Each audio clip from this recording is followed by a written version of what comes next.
একজন স্টুডেন্ট কি তার নিজের স্পন্সর হতে পারবে? এটা একটা কমন কোশ্চেন। অন্যান্য কোশ্চেনগুলোর মতো এই কোশ্চেনও বিশেষ করে মাস্টার্সের কেন ব্যাচেলর স্টুডেন্টরা অনেকে করে থাকে। মাস্টার্সের স্টুডেন্ট অ্যাভেলেবেল এই কোশ্চেনটা করে।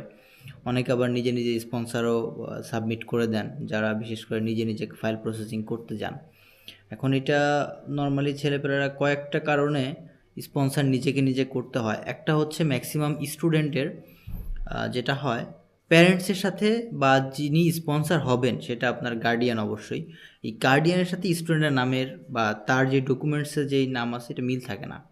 ঠিক আছে, দেখা যাচ্ছে যে বাবার এনআইডি কার্ডে বা বাবার ব্যাঙ্ক অ্যাকাউন্টে নাম আছে হচ্ছে মোহাম্মদ করিমউদ্দিন, আর আপনার এনআইডি কার্ডে নাম আছে জাস্ট করিম মোল্লা বা করিমউদ্দিন, ঠিক আছে, মোহাম্মদ। তো এই ধরনের প্রবলেমের কারণে স্টেটমেন্ট শো করতে পারে না। এখন সেক্ষেত্রে কি করতে পারে একজন স্টুডেন্ট কি নিজের স্পন্সর হতে পারবে? দেখেন, এখানে দুটো জিনিস আপনাকে মাথায় রাখতে হবে। এক নম্বর হচ্ছে আপনি একজন স্টুডেন্ট, ঠিক আছে? তো আপনার কোনো জব নাই। আপনি যখন নিজেকে স্টুডেন্ট হিসেবে দাবি করবেন, আপনার কিন্তু কোনো জব নাই। সো আপনার ব্যাংক স্টেটমেন্ট কোত্থেকে আসে? আপনার যদি কোনো জব না থাকে, ইনকাম সোর্স না থাকে, আপনার ব্যাংক স্টেটমেন্ট আসার কোনো মানেই হয় না। আর সেকেন্ড যে জিনিসটা, বিশেষ করে মাস্টার্সের স্টুডেন্ট বা অনেকে ব্যাচেলর থেকে বিজনেস করেন, জব করেন, সেক্ষেত্রে করতে পারবেন কি না? আমি দুই ধরনের স্টুডেন্টের জন্যই অ্যান্সার দিচ্ছি। আপনাকে মূলত আপনাকে একটু লজিক্যাল হতে হবে, ঠিক আছে? আমি যদি ফার্স্ট ক্যাটাগরির কথা বলি, যে বাবা মার নামের সমস্যা, এই জন্য সে দেখাতে পারতেছে না, ঠিক আছে, ধরি সে ব্যাচেলর স্টুডেন্ট। এখন ব্যাচেলর স্টুডেন্ট, আপনার বাবা মার যদি সমস্যা থাকে নামে, আপনাকে ওটা সংশোধন করে অ্যাকাউন্ট করে দেন ওখানে দেখাতে হবে, কারণ আপনি কোনো জব দেখাতে পারবেন না, ঠিক আছে? ইনকাম সোর্স জব থেকে দেখাতে পারবেন না।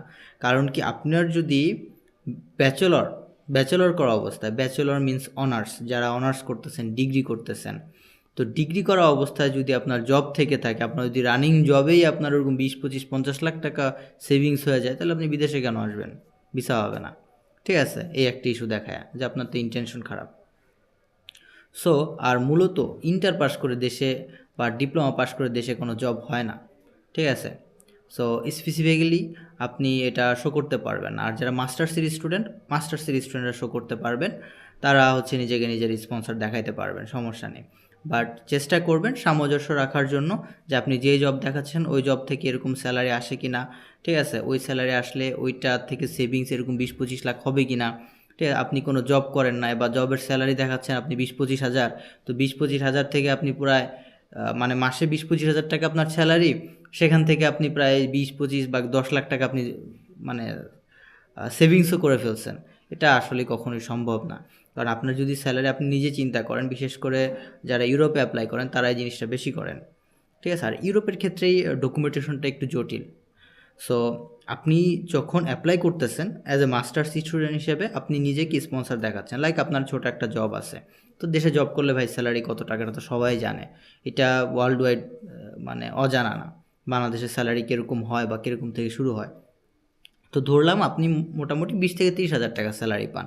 এই 30 হাজার টাকা স্যালারি পেলে এর ভিতরে আপনার নিজের খরচ আছে, ফ্যামিলি মেনটেন্যান্স আছে, যাতায়াত, বাসা ভাড়া, এগুলো করার পরেও তারপর যদি আপনার কাছে কিছু থাকে, দেন আপনি সেভিংস করবেন। সো ওই সেভিংস থেকে আপনার 20-25 লাখ টাকা হয়ে গেল, এটা কখনোই সম্ভব না। তো একটু সামঞ্জস্য রাখার চেষ্টা করবেন। যদি নিজের স্পন্সর হতে চান একজন স্টুডেন্ট, যদি আমি সাজেস্ট করব, ব্যাচেলরে যারা আছেন তারা কখনোই নিজেকে স্পন্সর শো করবেন না। মাস্টার্সের স্টুডেন্ট করতে পারেন, শুধুমাত্র যাদের ইনকাম সোর্স প্লাস হচ্ছে আপনার সব কিছু একটা সামঞ্জস্যতা আছে। আপনি যে 20 লাখ টাকা দেখাচ্ছেন, যাতে আপনার স্যালারি লেভেলটা ওরকম হয়। বাংলাদেশে অনেকে আছেন যে হ্যাঁ, বিশেষ করে লাইক আপনি 4-5 বছর ধরে ভালো একটা মাল্টিন্যাশনাল কোম্পানিতে জব করতেছেন, আপনার ভালো স্যালারি, ফ্যামিলি নাই, ফ্যামিলি বলতে জাস্ট হচ্ছে প্যারেন্টস ধরতে পারেন আপনি, ঠিক আছে? যে আনম্যারিড আপনি, আপনার ওরকম কোনো এক্সপেন্স নাই, তো আপনার অনেক টাকা সেভ হয়ে আছে, ঠিক আছে? বাট নর্মালি যাদের 20-25 হাজার টাকা স্যালারি, তারা যদি হচ্ছে ওই স্যালারি দিয়ে 10-15 লাখ 20 লাখ টাকার একটা স্টেটমেন্ট শো করেন, এটা আসলে মানানসই হয় না, ঠিক আছে? সো এই বিষয়গুলো একটু খেয়াল রাখবেন, বিশেষ করে যারা ইতালিতে অ্যাপ্লাই করেন কম খরচ দেখে, স্কলারশিপ আছে দেখে, খুব ভালো, আমি অ্যাপ্রিসিয়েট করি। বাট ব্যাপার যেটা হচ্ছে, এই জিনিসগুলো একটু খেয়াল রাখবেন। কারণ হচ্ছে আপনি প্রত্যেকটা ডকুমেন্টসই আপনাকে একদম অথেন্টিক হোক বা না হোক সেটা হচ্ছে পরের হিসাব, বাট লজিক্যাল হতে হবে, ঠিক আছে? যদি লজিক্যাল না হয়, ট্রাস্টেড না হয়, আপনি কখনোই ভিসা পাবেন না। এখন ২-১ জন ভাগ্য জোরে ফেক ডকুমেন্টস দিয়েও ভিসা হয়ে যায়, অনেক কান্ট্রিতেই হয়। ঠিক আছে? সেগুলা এক্সেপশনাল। এখন এক্সেপশনালগুলো তো হচ্ছে সবার জন্য মানে উদাহরণ হইতে পারে না, বা হচ্ছে সবাই ওইটা ফলোও করতে পারে না। ঠিক আছে? এটা উচিতও না। ২-১ জনের লাক খুবই ভালো থাকে। দেখা যাচ্ছে যে তারা ডকুমেন্টস চাইছে 10টা, তারা দিছে 2টা, ভিসা হয়ে গেছে।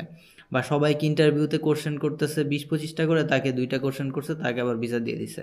এখন ওই গল্প শুনে আপনার আমার তো কোনো লাভ নাই। আমাদের লজিক্যাল হতে হবে, লজিক্যাল ওয়েতে ডকুমেন্ট সাবমিট করতে হবে। ঠিক আছে? সো এই বিষয়টি একটু মাথায় রাখবেন। অফকোর্স একটা স্টুডেন্ট সে নিজের স্পন্সর হতে পারবে, কিন্তু খেয়াল রাখতে হবে সে যেই স্টেটমেন্টটা শো করতেছে সেটার সাথে তার যে ইনকাম সোর্স আছে সেটা যাতে সামঞ্জস্যপূর্ণ হয়। তবে শুধুমাত্র মাস্টার্স স্টুডেন্টদের ক্ষেত্রে, ব্যাচেলর স্টুডেন্ট বা যারা অনার্স করতে যাবে তাদের জন্য এটা না। কারণ দেশে ইন্টার পাস করে কেউ লাখ টাকা ইনকাম করে না কোনো জব থেকে। ঠিক আছে? সো এই বিষয়গুলো একটু মাথায় রাখবেন। Thank you. আসসালামু আলাইকুম।